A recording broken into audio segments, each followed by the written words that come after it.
listening to I Am Refocused Radio with your host, Shamaya Reed. This show is designed to inspire you to live your purpose and regain your focus. And now, here's your host, Shamaya Reed.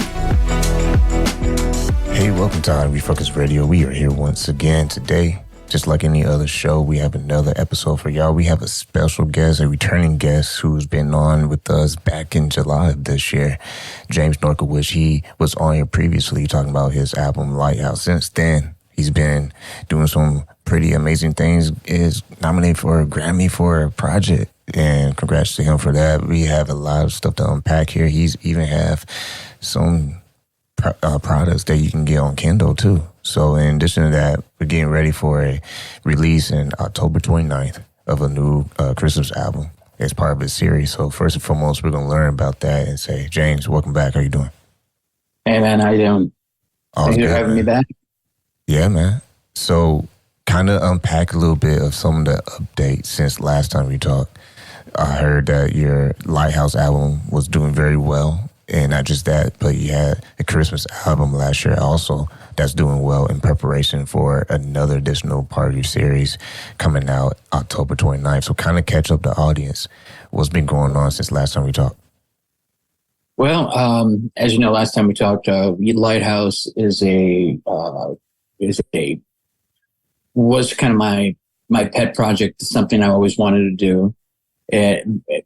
Instrumental vocals, but also being a Christian album that was, would reach to many people, many backgrounds. And, if you didn't see it from a religious perspective, it brought you to that place, and just the reception I got out of that was absolutely amazing.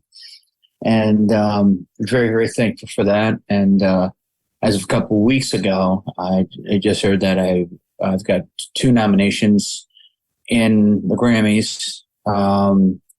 So, always cross your fingers and hope for the best that, it's, believe me, it's an honor just getting nominated.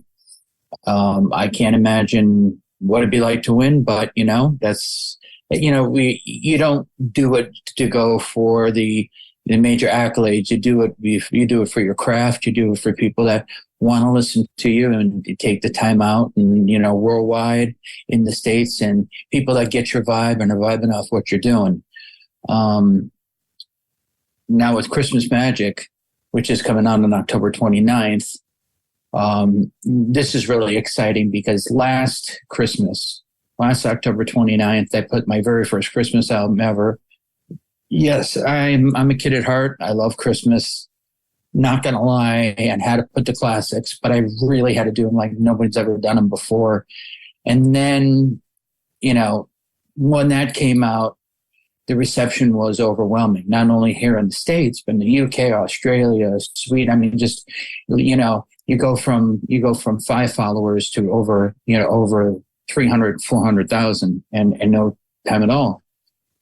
So that led to a second album called Christmas by the Seaside. And again, these are all available on Spotify, Tidal, iTunes, Deezer, Amazon, anything online, you can find it. But more importantly, it's got to speak to the people. It's got to resonate with the people, and crossing genres, trying to make people understand, different emotions, different feelings at the holiday.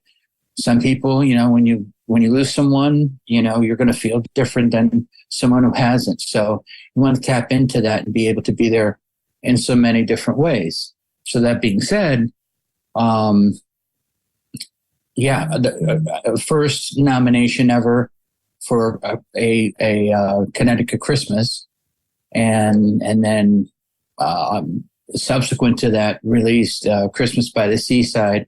And then there were like 3 singles, one R&B, one country, kind of just to throw it out there to targeted audiences. But so this year I figured let's get started in May, because before December's right around the corner, and I really think I've got a good blend of songs that will be the new songs that hopefully that you can, play for your family. You can sing to, you can laugh to, you can dance to, and many more. You also, I remember the last time we talked, you mentioned how your grandfather played a role in inspiring you with music. For those who might just be hearing you for the first time on this platform, tell us a little bit how your grandfather's influence impacted your music career. Oh, I mean, I started at the age of 3, and, my grandfather played by ear, but, along with my grandfather, with my parents, encouraged me, and you really gave me that, it's always good that, if someone's, when you light that candle, that you don't blow it out. And, you take what's raw, and you see how it develops. And, music is not for everybody. Sports are not for everybody. Some people have 2 left feet, some people have 2 left hands, right? So for me, it was taking the things that you like and, starting on the organ and then going to piano and then doing a combination of both. And then throughout the years of practicing and studying and playing, and then being part of an after school program in the arts, to, getting my undergrad and graduate degree on full scholarship, and getting all the music schools that I wanted to get into, was extraordinary. And what's even more extraordinary is when you take everything that you've learned and everything that you've, honed into, and you bring it out in the real world, and learning from others, learning from, listening. Like I tell anyone, if you don't play an instrument, listen. Develop your mind, train your mind, exercise your mind, so that when you decide that you want to pick up an instrument, you're going to be able to say, okay, this is where my voice is. This is what it excites me. It may be gospel, it may be rock, it may be R&B, it may be jazz, it may be blues. And then, you take it literally one step at a time. And, always tread softly, listen, pay attention, catch as many, performances and recordings just as you can. So, because knowledge is power. And the more knowledge you have, the more power you have to complete your instrument. And that's where I've gotten today. And I'm very humbled, and I'm very blessed. And, to be able to bring this out and to have people listen to this, and people like you will be able to share this, with their audience and to other people. And hopefully, and what's most exciting is that hopefully, even if it's only one person, maybe one of these songs will resonate with them, and, they'll want to pick up an instrument. They'll want to make this a part of their regular Christmas music, put it on your Christmas playlist. And this may sound kind of funny, but, yes, we all need to make a living, but it's not all about the money. You've got to create something first. You got to develop it. And then when others see your projection, how you want to, what your dreams and your thoughts are, that's what truly inspires others to do what you do. We're talking to our guest, James Norkawich. You can go to his website, jamesnorkawich.com, and talking about earlier that he is projected to release a new album this year, October 29th. The release is the album Christmas Magic, and that will be out pretty soon, Sunday. So get ready for Sunday, October 29th. I remember last time we talked, you mentioned how the pandemic in 2020, it prompted you to have a series of produced music. You got into your home studio, and I remember you mentioned that in about 2022, you launched a lot of, I think it was 4 albums, numerous EPs, and some singles. From that time to now, I mean, kind of give us an idea what the ride has been for you.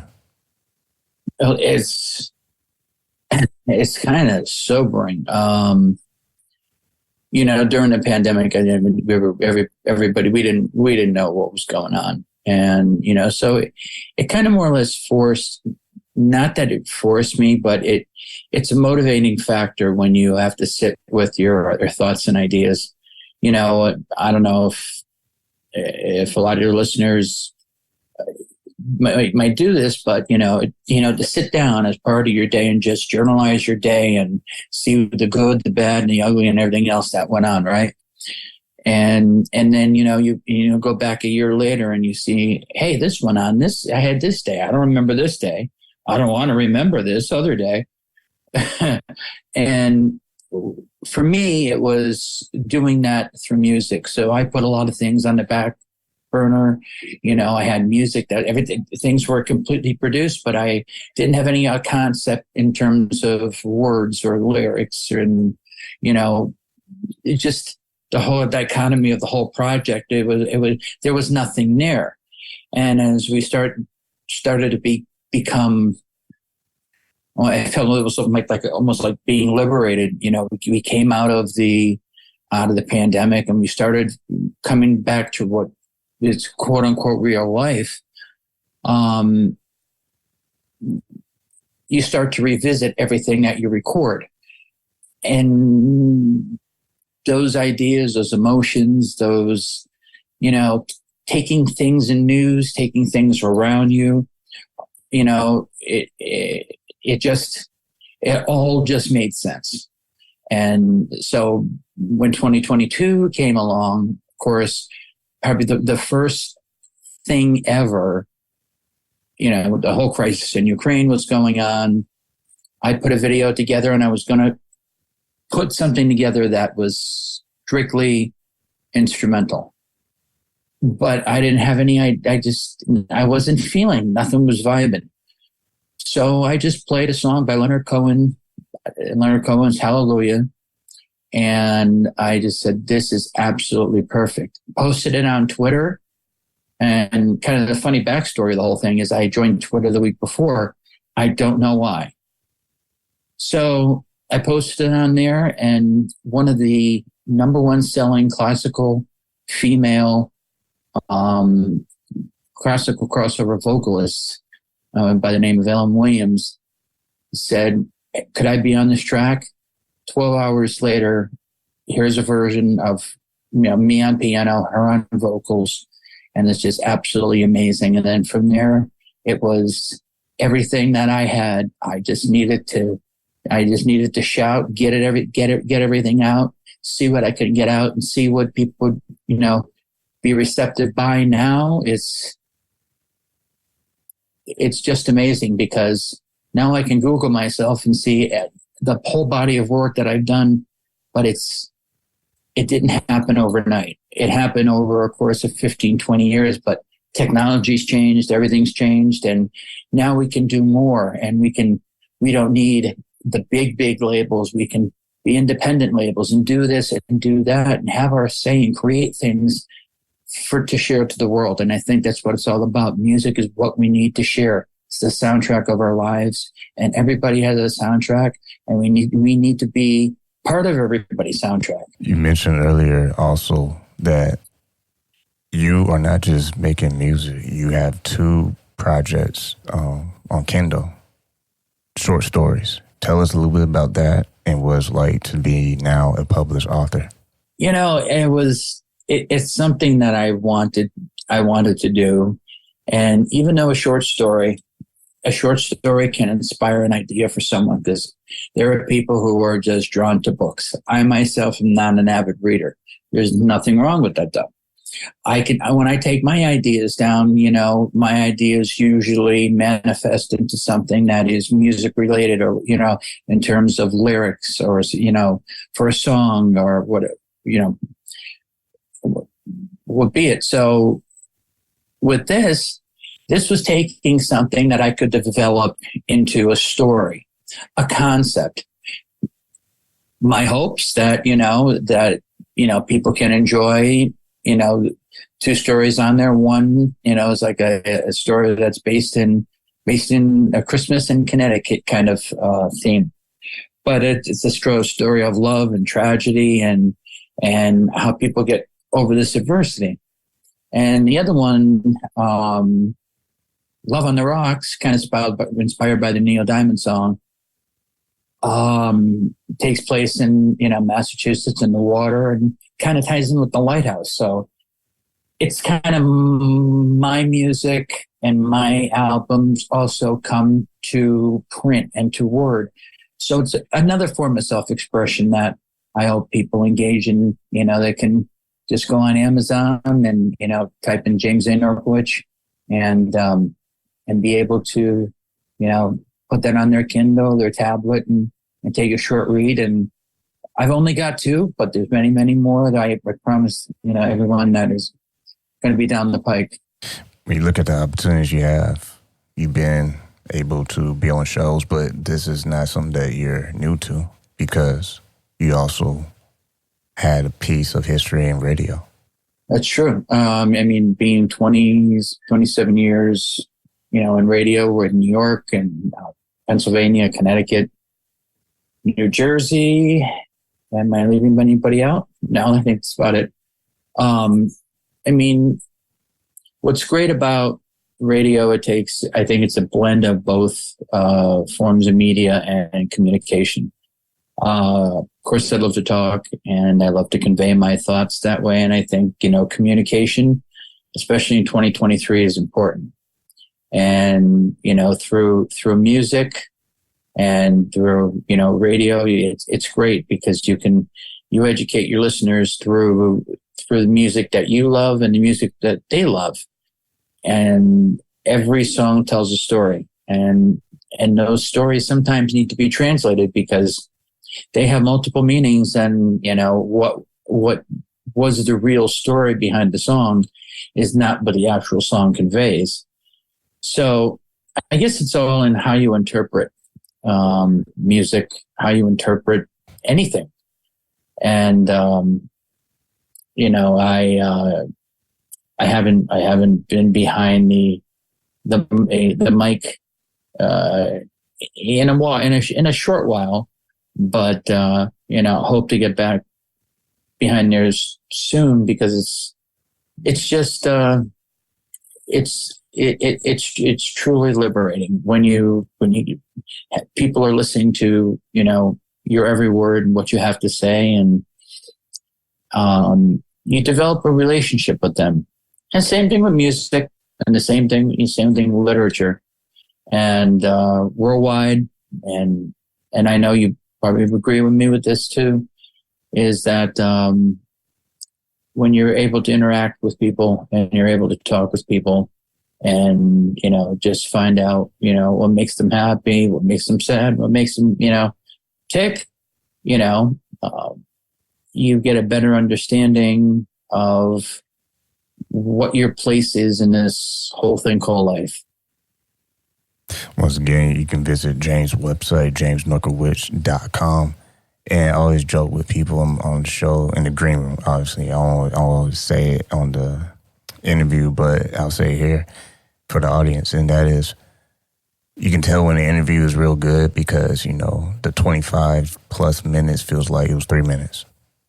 And you can tell if it's the opposite, if it feels like it's only been 2 minutes, but it felt like 2 days. It's true. It's true. The thing is, I guess, what keeps myself, and I'll probably speak. I'm going to speak for anyone whoever's picked up an instrument. The reason you do what you do is because you have a voice and you have the love, and there's something that everybody's got something to say. No one has a quiet voice in this world, and when you or no one should have a silent voice. Things are crazy in this world, and things are going on, and these are the things that ground us. These are the things that make us who we are. And I think that we can make the world a lot better if through the arts, and through just talking and listening to one another. And that's what music, and that's what literature, and it's what even radio is all about. It's being there for people, making their day. And you may never, ever, ever get a chance to meet anybody, especially people overseas. But, when they follow you and they listen to you and they talk to you, I make sure everybody's heard and recognized, because, if they take time out of their day, they deserve the same. And they deserve to chime in and say how they feel. And that's why I do what I do. And I hope I'm doing well. To your point, when people are listening, sometimes we can get distracted in what is all going on. And I mean, you can just turn on the news channel right now recently, and it's hard not to recognize what is going on in your world. And we can't allow that to stop us from living. We have to, like, to your point, whatever it is you do, whatever it is you're passionate about, you hold on to that. Because when you do that and you keep working it, people don't appreciate it sooner or later. It's like the greatest athlete in the world, your most favorite song in the world, favorite band in the world. They're probably your favorite because of what they're doing, right? What they're doing with their gifts and talents. Totally. Without that process, then you're just not living.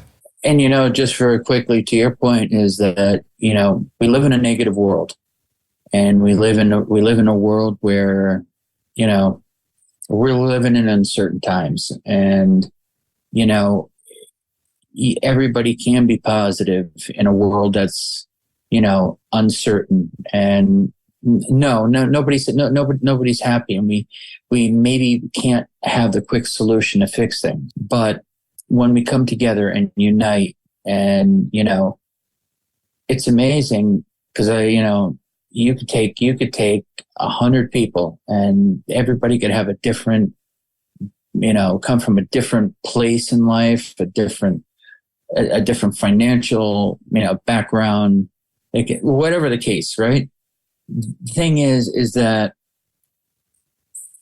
I found, with music especially, it's so universal. Everyone connects and resonates. If you've ever seen those YouTube videos where people are getting a reaction to music that has been out, and people that are not comfortable or have never, gotten into a different genre, and hear a different genre and hear a voice and hear a song, and they now are woke to this whole new thing. And it's kind of funny, because, for some people, they may have heard that style of music for 30 years, but for somebody, it's always going to be new. It's a new experience. It's like picking up a book. It's always a different story. You never know how the ending's going to be, and until you open that first page, start reading, the chapters, and then you get to the end of the book, will you really know what the story is?